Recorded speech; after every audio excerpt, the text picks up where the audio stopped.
The faint, rhythmic hum of a refrigerator in a remote clinic in sub-Saharan Africa might seem like the most mundane sound in the world, but for decades that sound has been the fragile heartbeat of modern medicine. It represents the cold chain, a logistical tightrope that tethers our most advanced life-saving technologies to a continuous, unbroken supply of electricity. Inside that fridge are vaccines and biologic medicines that are incredibly temperamental. If the power fails, the temperature rises, the proteins unravel, and the medicine dies. For over a century, the production of these medicines has relied on another fragile vessel, the living cell. Whether it is a genetically modified E. coli bacterium churning out insulin, or a Chinese hamster ovary cell producing monoclonal antibodies, biomanufacturing has essentially been a form of farming.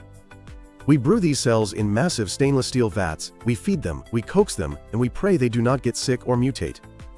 We are fundamentally beholden to the biological imperatives of a living organism that cares infinitely more about its own survival than it does about our production quotas. But there is a quiet revolution underway that is dismantling this entire paradigm. In laboratories from Cambridge, Massachusetts to Kyoto, Japan, scientists are doing something radical. They are breaking the cell open, extracting its machinery, and discarding the shell. They are creating cell-free foundries. These are synthetic environments that retain the miracle of biology without the constraints of life. This is not just a new way to make medicine. It is the digitization of biology, turning the slow, artisanal process of fermentation into a programmable, portable, and precise engineering discipline. Today we are exploring the dawn of the cell-free age, a shift that promises to allow astronauts to print medicine on Mars, soldiers to synthesize antidotes on the battlefield, and doctors to design personalized cancer treatments in hours rather than months. To understand just how radical cell-free synthesis is, we first have to appreciate the tyranny of the living cell.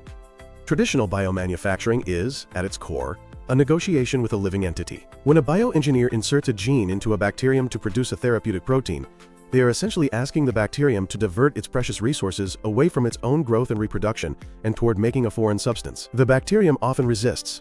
It might degrade the foreign protein, it might shove it into insoluble clumps called inclusion bodies, or it might simply die from the toxicity of the product.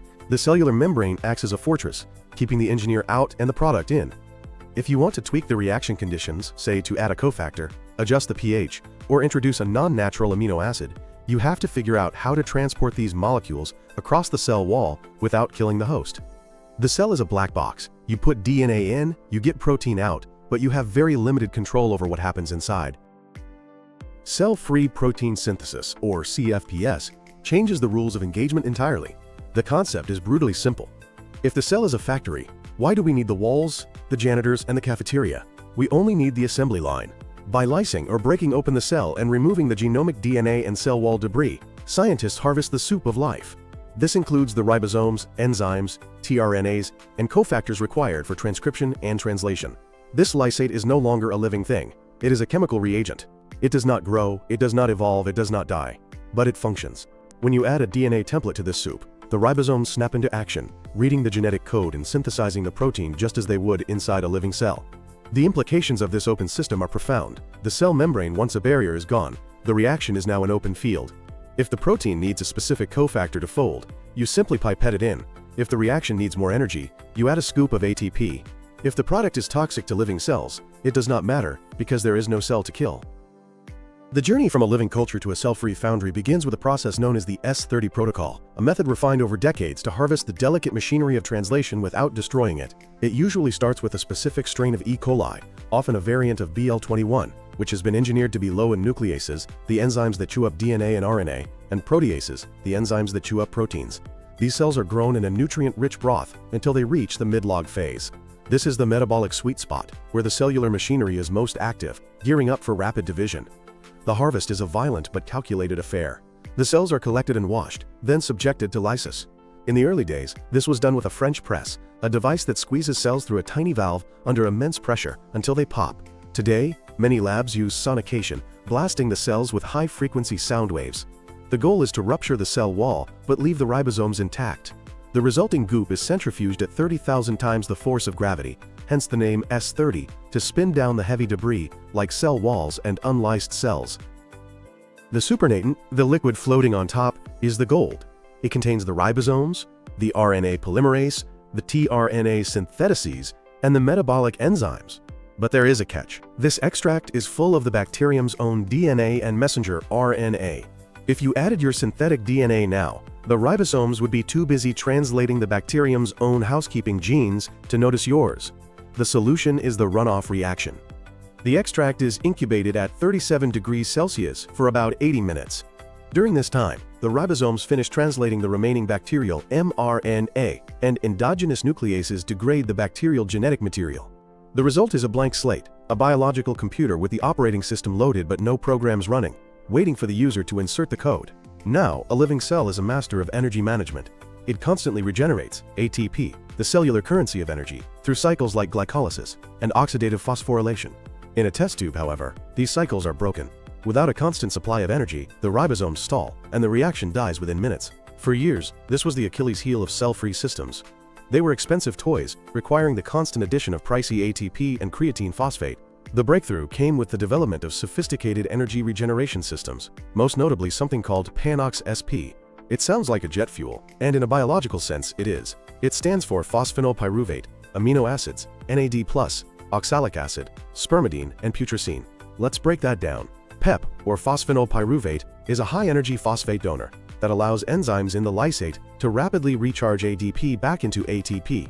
Oxalic acid is a metabolic hack. It inhibits the enzyme succinate dehydrogenase, preventing the lysate from wasting energy on non-productive metabolic loops. Spermidine and putrescine are polyamines that stabilize the DNA and RNA, mimicking the crowded chemical environment of a living cell. More recent advancements have moved even further, using maltodextrin, a cheap carbohydrate derived from cornstarch, as an energy source. By utilizing the glycolytic pathway enzymes already present in the E. coli extract, scientists can generate ATP from maltodextrin for pennies. This shift from expensive high-energy phosphates to cheap sugars has been a key factor in reducing the cost of cell-free protein synthesis from thousands of dollars per gram to a price point where it can finally compete with traditional fermentation. If the lysate is the software, the foundry is the hardware. In the past, cell-free reactions were performed in small plastic vials called Eppendorf tubes.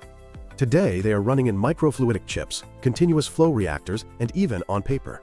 In a standard batch reaction, like a pot of soup, the reaction stops when the energy runs out, or waste products build up and poison the system. To solve this, engineers developed the continuous exchange cell-free system. Imagine a small chamber divided by a semi-permeable membrane. On one side is the reaction mixture with the ribosomes and DNA. On the other side is a feeding solution with amino acids and energy. The membrane is permeable to small molecules, but not to the large ribosomes or the synthesized protein. Fresh nutrients diffuse in to feed the reaction, and toxic waste products diffuse out. The result is a reaction that can run for 24 hours or more, producing protein yields of up to several milligrams per milliliter, which is orders of magnitude higher than a simple batch reaction. Perhaps the most visceral example of a cell-free foundry is the mobile vaccine printer, developed by the laboratories of Anna Jaclanek and Robert Langer at MIT. During the COVID-19 pandemic, the fragility of the global vaccine supply chain was laid bare. mRNA vaccines required deep freeze storage at -80 degrees Celsius and complex distribution networks. The MIT team asked a simple question: what if we could print the vaccine right where it is needed? Their device, small enough to fit on a tabletop, is a fully automated foundry. It uses a bioink containing the DNA template for the vaccine antigen and the cell-free reaction components. Inside the machine, a robotic arm injects this ink into a mold containing hundreds of microneedles. The magic happens inside the mold. The cell-free reaction occurs, synthesizing the vaccine payload, whether that is the spike protein mRNA or the protein itself. The mold is then vacuum dried. The result is a patch, a thumb-sized square bristling with dissolvable microneedles containing the vaccine. This patch is stable at room temperature for months. Imagine the scenario. An Ebola outbreak is detected in a remote village in the DRC. Instead of waiting for a shipment of frozen vials from a factory in Belgium, a response team deploys with a briefcase-sized printer and digital files. They download the genetic sequence of the specific Ebola strain, and the printer begins churning out patches. No needles, no refrigerators, just on-demand immunity. Companies like Nuclera and Cell-Free Sciences are taking this a step further with digital microfluidics. In these systems, droplets of liquid are moved around on a chip using electrical signals, a process called electrowetting. A droplet of DNA moves to meet a droplet of lysate. They merge, mix, and the reaction begins. This allows for massive parallelization. A single chip can screen hundreds of different DNA sequences or reaction conditions simultaneously. It is the biological equivalent of a computer processor, executing thousands of threads of protein synthesis at once. The true power of cell-free foundries is not just making more of what we already have, but making things that were previously impossible. One of the most promising frontiers in cancer therapy is the antibody-drug conjugate, or ADC. These are guided missiles, an antibody that homes in on a cancer cell, tethered to a toxic payload that kills it. Producing ADCs in living cells is a nightmare. The payload is often a potent toxin designed to kill cells. If you try to make this in a living cell, the cell commits suicide before it can produce enough of the drug. Sutro Biopharma, a pioneer in commercial cell-free manufacturing, has solved this with their Express-CF platform. Because their system is dead, it is immune to the toxin. They can synthesize the antibody and the toxic payload in the same reactor, or use non-natural amino acids to create precise attachment points for the toxin. In living cells, conjugation is messy. The toxin might stick to the antibody in random places, creating a heterogeneous mixture where some antibodies have 0 toxins and others have 10. Sutro's cell-free system allows for site-specific conjugation, creating a homogeneous, safer, and more effective drug. Their lead candidate, Luvelta, targeting ovarian cancer, is a testament to this capability. Then there is the frontier of membrane proteins. G-protein-coupled receptors, or GPCRs, are the gatekeepers of the cell, involved in everything from sensing light to regulating blood pressure. They are the target of nearly 35% of all FDA-approved drugs, yet they are notoriously difficult to study. They are snake-like proteins that weave in and out of the cell membrane 7 times. Without the membrane support, they collapse into useless tangles. In a living cell, overexpressing a GPCR often clogs the membrane, killing the cell.